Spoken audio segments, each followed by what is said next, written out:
नमस्कार, स्वागत है आपका फिफाना हिंदी क्लासेस के यूट्यूब चैनल पर। और इस चैनल पर आपको कॉलेज एजुकेशन से लेकर कंपटीशन क्लासेस तक का पूरा पाठ्यक्रम उपलब्ध होगा।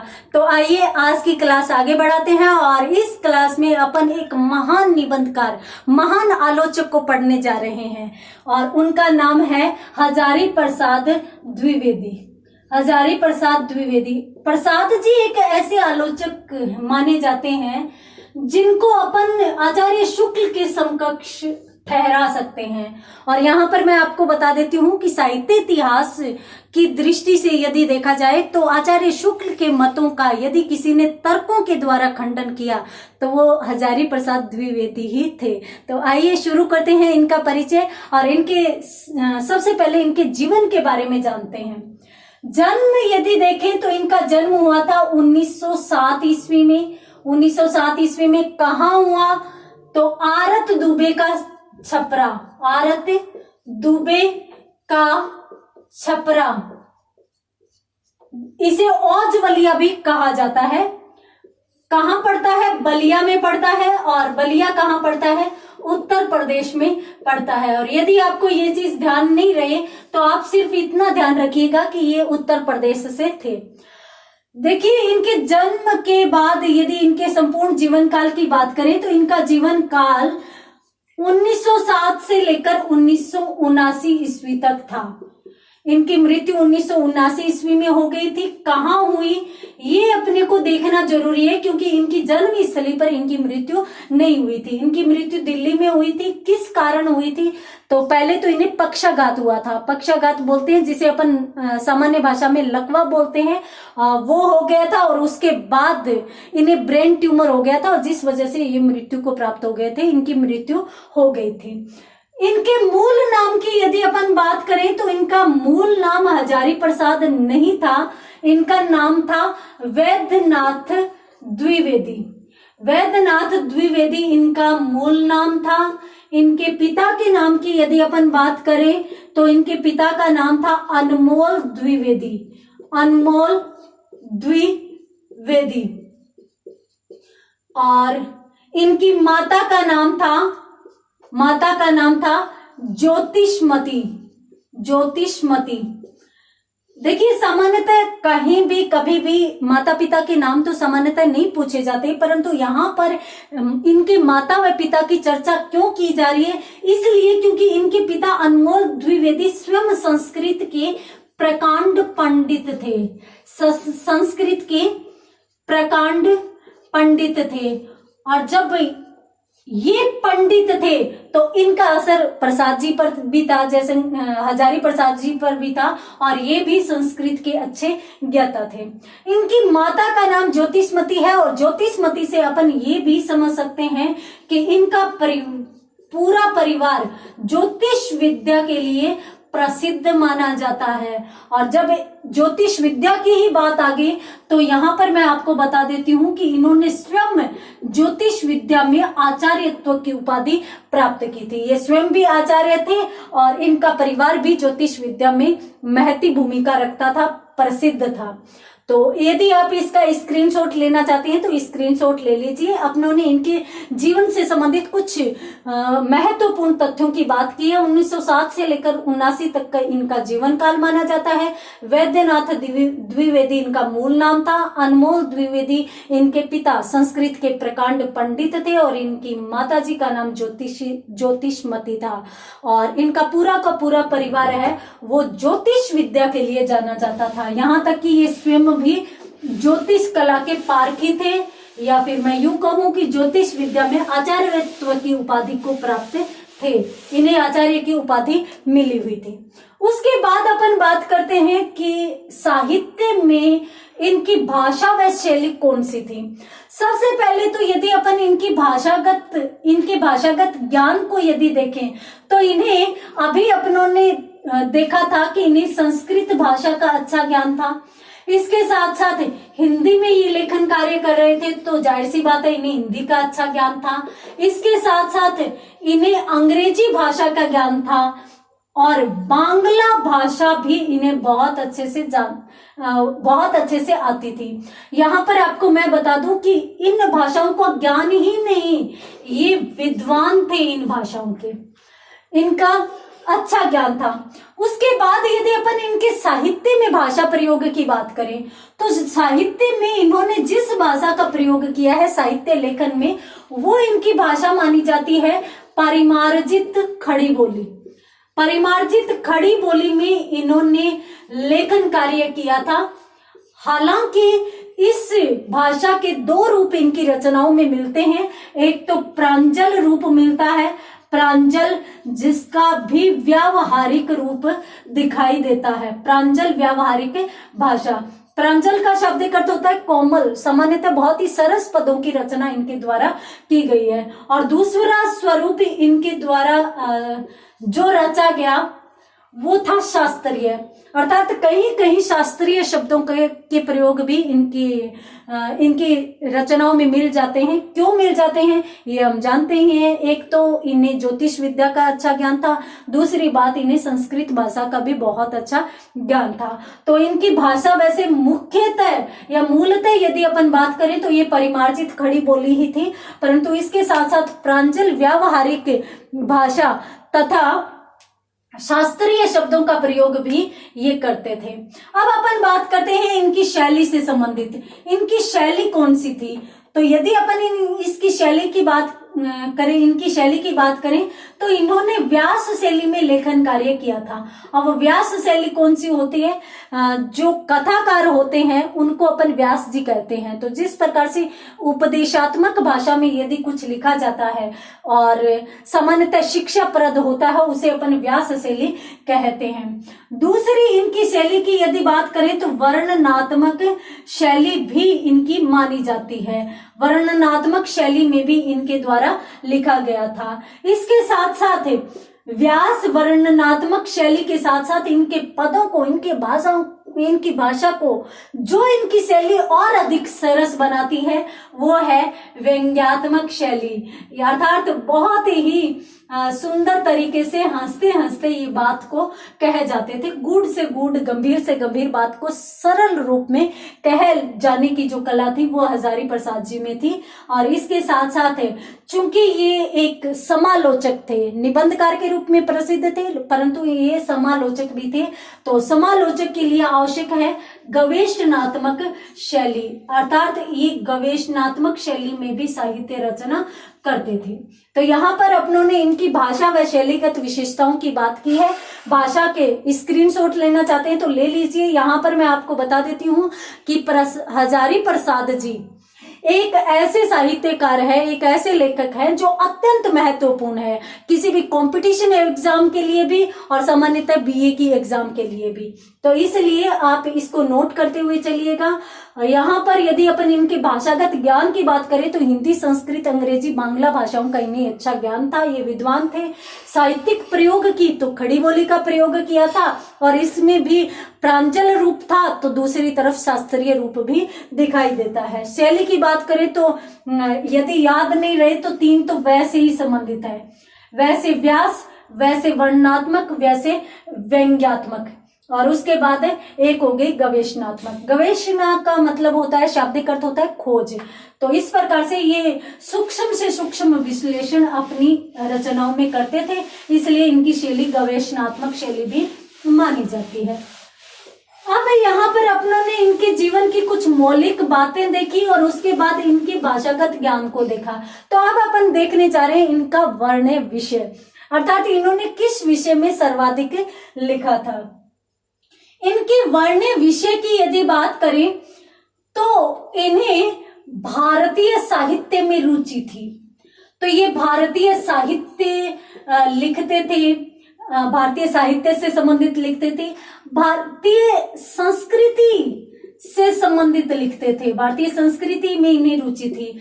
इतिहास में रुचि थी तो इसी इतिहास से संबंधित भी ये लिखते थे, चाहे वो हिंदी के साहित्य इतिहास से संबंधित क्यों ना हो। इसके साथ साथ इन्होंने धर्मों व संप्रदायों का विवेचन भी किया था। धर्मों और संप्रदायों का विवेचनात्मक वर्णन इनके द्वारा किया गया था या विवेचना इनके द्वारा की गई थी। ये इनका वर्ण्य विषय है संपूर्ण रचना शैली से संबंधित या रचना क्षेत्र से संबंधित। अब यहाँ पर एक मुख्य बात, इनके द्वारा जिन जिन चीजों पर लिखा गया, जिन जिन विधाओं पर लिखा गया, उस आधार पर इन्हें एक निबंधकार के रूप में जाना जाता है, इन्हें उपन्यासकार के रूप में जाना जाता है, उपन्यासकार के रूप में जाता है, इन्हें आलोचक के रूप में भी जाना जाता है, आलोचक के रूप में भी जाना जाता है। परंतु इनकी सर्वाधिक प्रसिद्धि की यदि अपन बात करें तो वो एक निबंधकार के रूप में थी। ये अधिक प्रसिद्ध निबंधों के क्षेत्र में थे। तो यहाँ पर तो अपन संपूर्ण लेखन क्षेत्र की बात कर रहे थे कि संपूर्ण लेखन इनका किन किन विषयों से संबंधित मिलता है। अब अपन यदि यहाँ पर बात करें कि निबंधों में इन्होंने किस किस विषय को अपनाया, तो इनके दो प्रकार के या दो विषयों पर लिखे गए निबंध अधिक मिलते हैं। कुछ तो विचारात्मक निबंध मिलते हैं और कुछ आलोचनात्मक निबंध भी इनके दिखाई देते हैं। विचारात्मक और आलोचनात्मक ये भी आगे जाकर दो दो विषयों को समाहित करते हुए दिखाई देते हैं। विचारात्मक निबंधों की यदि बात करें तो इसमें थोड़ा शास्त्रीयपन दिखाई देता है, तो दूसरी तरफ सामाजिकता भी दिखाई देती है। अर्थात इनके विचारात्मक निबंध शास्त्रीयता से संबंधित थे, सामाजिकता से संबंधित थे। यदि इनके आलोचनात्मक निबंधों की यदि बात करें तो एक तरफ ये साहित्यिक अंगों का शास्त्रीय विवेचन करते हैं, शास्त्रीय विवेचन करते हुए नजर आते हैं, अर्थात साहित्यिक अंगों पर आलोचनात्मक ग्रंथ लिखते हैं। तो दूसरी तरफ विभिन्न साहित्यिक कृतियों, जो भी साहित्य में कृतियां रचित है, उनका भी आलोचनात्मक विवेचन करते हुए ये दिखाई देते हैं, आलोचनात्मक विवेचन करते हुए ये दिखाई देते हैं। तो इस प्रकार से यहाँ पर अपनों ने इनके द्वारा वर्ण्य विषय की बात की। वर्ण्य विषय यदि संपूर्ण साहित्य से संबंधित देख लें, यदि आप स्क्रीनशॉट लेना चाहते हैं तो स्क्रीनशॉट ले लीजिए, उसके बाद अपन बात करते हैं। वर्ण्य विषय की बात अपन कर रहे थे। वर्ण्य विषय में यदि संपूर्ण कार्य क्षेत्र की बात करें तो इन्होंने भारतीय संस्कृति, इतिहास, साहित्य, धर्मों और संप्रदायों पर लेखन कार्य किया। दूसरी तरफ यदि निबंधकार के रूप में जिनकी इस क्षेत्र में प्रसिद्धि है, उस क्षेत्र में यदि अपन बात करें तो इनके निबंध विचारात्मक भी माने जाते हैं, आलोचनात्मक भी दिखाई देते हैं। विचारात्मक भी दो प्रकार के थे, शास्त्रीयता से संबंधित थे, सामाजिकता से संबंधित थे। तो आलोचनात्मक भी दो भागों में बंटे हुए थे, साहित्य अंग और साहित्यिक कृतियां, दोनों से संबंधित ये लेखन कार्य कर रहे थे। तो यहाँ पर अपनों ने इनके मौलिक जीवन, इनकी भाषा शैली और इसके साथ साथ इनके वर्ण्य विषय के बारे में बात की। अब अपन बात करते हैं इनके द्वारा रचित रचनाओं की। अभी मैंने आपको बताया कि इनकी प्रसिद्धि एक निबंधकार के रूप में थी, निबंधकार के रूप में थी, आलोचक के रूप में थी, आलोचक के रूप में थी और साथ साथ उपन्यासकार के रूप में भी इनकी प्रसिद्धि मानी जाती है। देखते हैं एक निबंधकार के रूप में इनकी कुछ निबंध।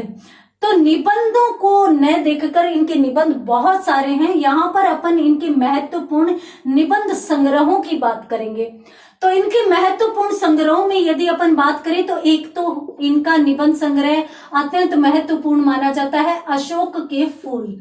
अशोक के फूल एक निबंध संग्रह इनका माना जाता है, कल्पलता एक संग्रह इनका माना जाता है, कुटज एक संग्रह इनका माना जाता है, नाखून, नाखून क्यों बढ़ते हैं, एक इनका माना जाता है विचार प्रवाह और एक इनका माना जाता है विचार और वितर्क।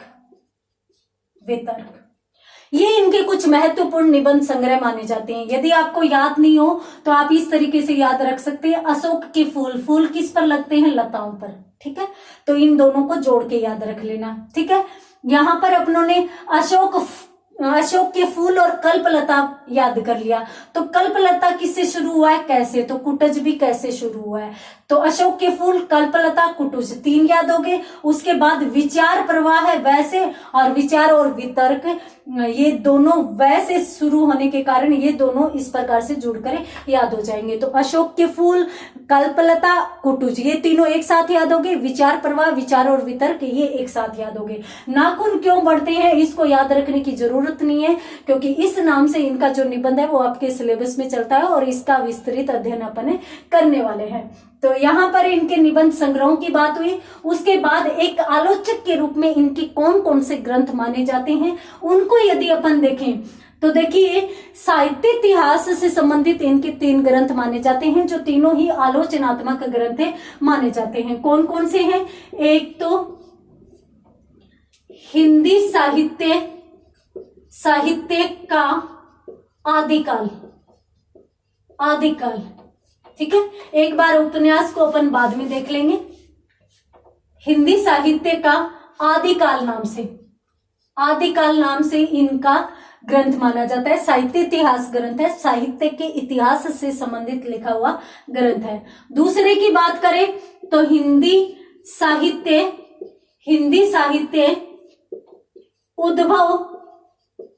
उद्भव एवं विकास, ये माना जाता है। और तीसरे की यदि बात करें तो हिंदी साहित्य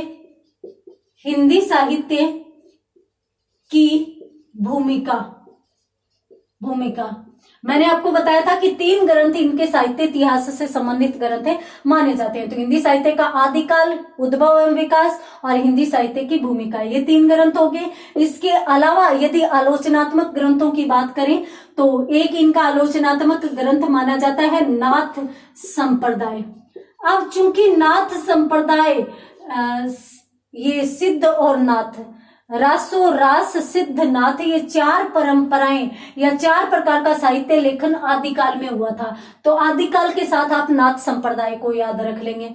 उसके बाद आता है, आदिकाल के बाद कौन सा काल आता है? भक्ति काल आता है। तो भक्ति काल में कौन कौन हुए थे? सूर जी हुए थे।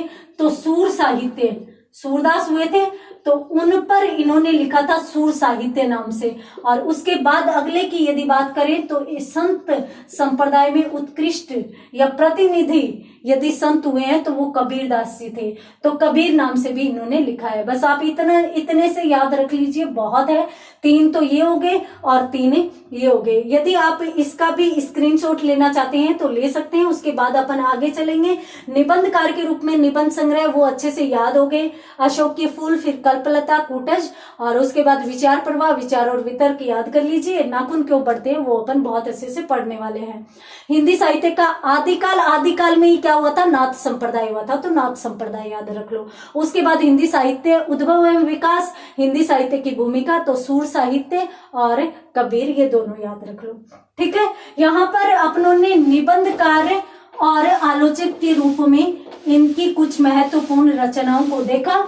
उसके बाद अपन बात करते हैं आगे। मैंने आपको बताया था कि ये निबंधकार थे, आलोचक थे और इसके साथ साथ उपन्यासकार थे। तो उपन्यासकार के रूप में इनकी औपन्यासिक रचनाओं की यदि बात करें तो इनकी कुछ प्रमुख महत्वपूर्ण औपन्यासिक रचनाएं हैं, जिनमें से एक तो जो सबसे अधिक महत्वपूर्ण है, सर्वाधिक महत्वपूर्ण है, वो है बाण भट्ट की आत्मकथा। बाण भट्ट की आत्मकथा अत्यंत महत्वपूर्ण औपन्यासिक कृति मानी जाती है, हजारी प्रसाद द्विवेदी द्वारा रचित। और यहाँ पर ए आ गया तो ऐसे एक अन्य उपन्यास देख लेंगे जिसका नाम है अनाम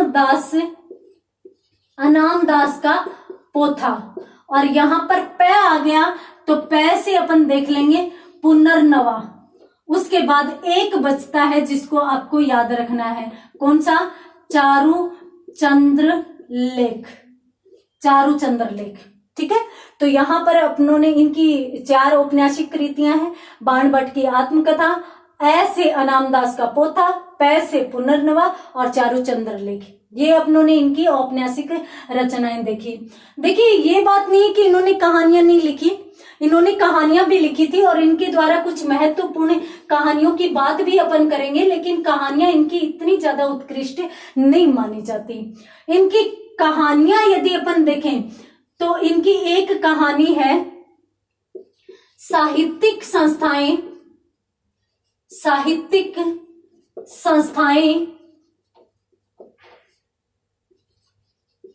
क्या कर सकती है। अब यहाँ पर अपनों ने देखा कि साहित्यिक संस्थाएं, इतना बड़ा शीर्षक है एक कहानी का, साहित्यिक संस्थाएं क्या कर सकती है। अब से ही अपन दूसरी कहानी देख लेंगे, समस्याओं का सबसे बड़ा हल। तो साहित्यिक संस्थाएं क्या कर सकती है, फिर से ही समस्याओं का सबसे बड़ा हल, अगली कहानी अपनों ने देख ली। उसके बाद देखिए साहित्यिक संस्थाएं क्या कर सकती है, तो एक इनकी कहानी मानी जाती है हम क्या करें, तो ये दोनों ऐसे भी जुड़कर याद हो सकती है, तीनों आपस में जुड़ जाएगी। साहित्यिक संस्थाएं क्या कर सकती है और से समस्याओं का सबसे बड़ा हल है और क्या कर सकती है से हम क्या करें, ये तीन कहानियां इनकी अच्छे से याद हो जाएगी। इसके अलावा भी यदि अपन बात करें तो एक कहानी और देख लेते हैं, साहित्य का नया कदम।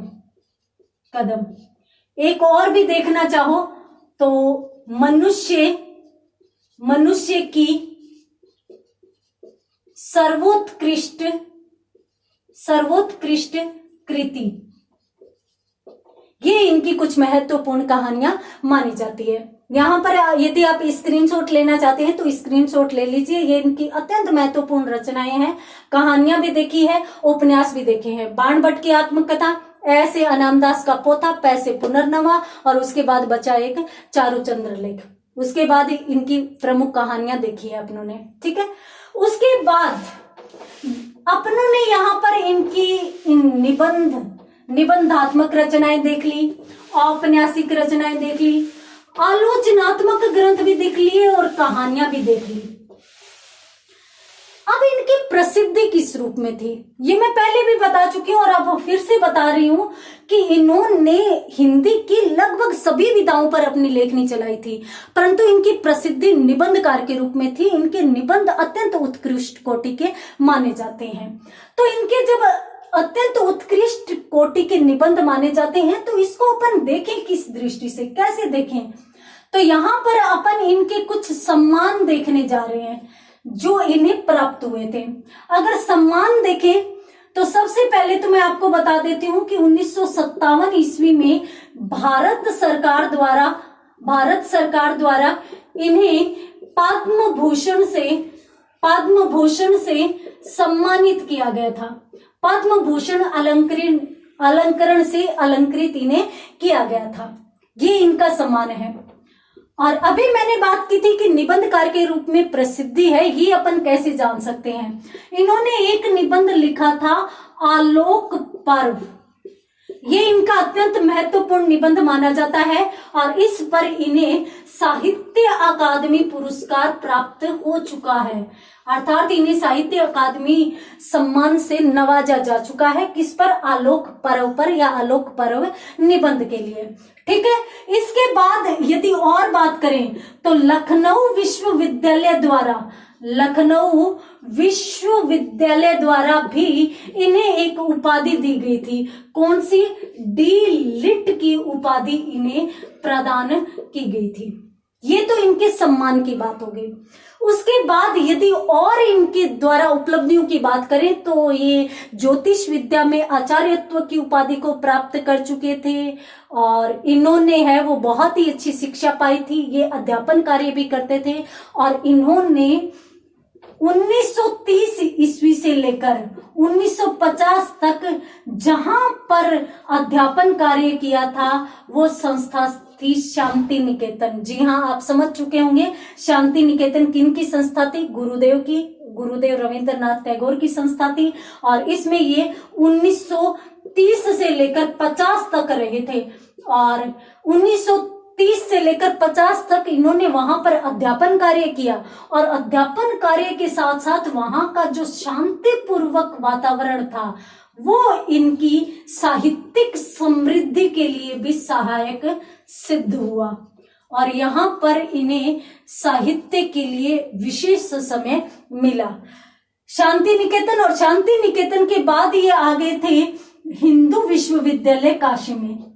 हिंदू विश्वविद्यालय काशी में ये आ गए थे। यहाँ पर एक बार तो इन्हें कुछ षड्यंत्रों का शिकार होना पड़ा था, इन्हें निकाल दिया गया था, लेकिन बाद में फिर इन्हें सम्मान पूर्वक बुलाया गया था। तो ये इनके कुछ सम्मान है। यदि आप इनका भी स्क्रीनशॉट लेना चाहते हैं तो स्क्रीनशॉट ले सकते हैं।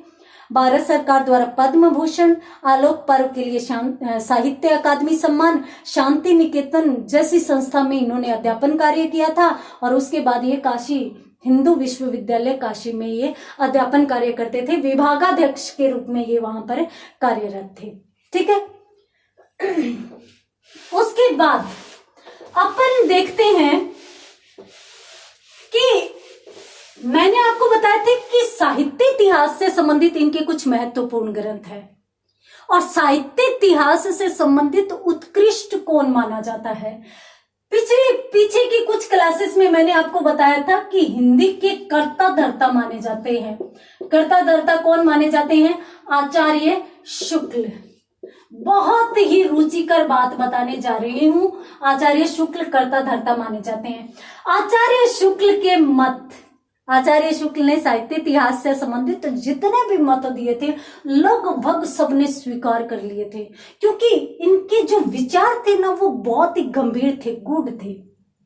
परंतु इनके मतों का यदि किसी ने खंडन किया तो वो हजारी प्रसाद द्विवेदी ने किया, और ऐसे ही नहीं कि हवा में खंडन कर दिया, स्पष्ट तर्क देते हुए और मतों का खंडन किया था। इसलिए अपन ने हजारी प्रसाद द्विवेदी को और आचार्य शुक्ल दोनों को ही महत्वपूर्ण कवि, महत्वपूर्ण लेखक के रूप में पहचानते हैं, महत्वपूर्ण आलोचकों के रूप में इनका सम्मान करते हैं, और ये दोनों ही ऐसे आलोचक हैं जिनका साहित्य सदैव ऋणी रहेगा। तो यहाँ पर अपनों ने परिचय पढ़ा किसका? हजारी प्रसाद द्विवेदी का। और हजारी प्रसाद द्विवेदी से संबंधित यदि इनकी रचनाओं का एक साथ संकलन यदि आपको देखना हो तो इनके स्वयं के नाम से ही मिलता है, हजारी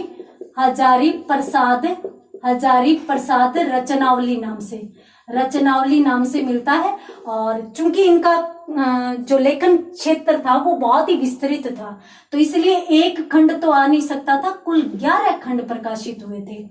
ऐसी बात नहीं है व्याकरण का ज्ञान नहीं था इन्हें व्याकरण का भी अच्छा ज्ञान था, और व्याकरण से संबंधित इन्होंने एक रचना लिखी थी। हालांकि वो मूलतः पहले प्रकाशित नहीं हो पाई थी, परंतु 2011 में इसका एक संस्करण निकला था जो हिंदी साहित्य के वृहद ऐतिहासिक व्याकरण के नाम से निकला था, जो कि अत्यंत महत्वपूर्ण रचना इनके द्वारा रचित मानी जाती है और विशिष्ट रचना भी मानी जाती है। तो यहाँ पर हजारी प्रसाद द्विवेदी के जीवन से संबंधित, रचनाओं से संबंधित अपनों ने सभी पक्षों के बारे में बात की। उम्मीद करती हूँ आपको समझ में आई होगी। अगली क्लास में नई चीज के साथ, नए विषय के साथ, तब तक के लिए धन्यवाद।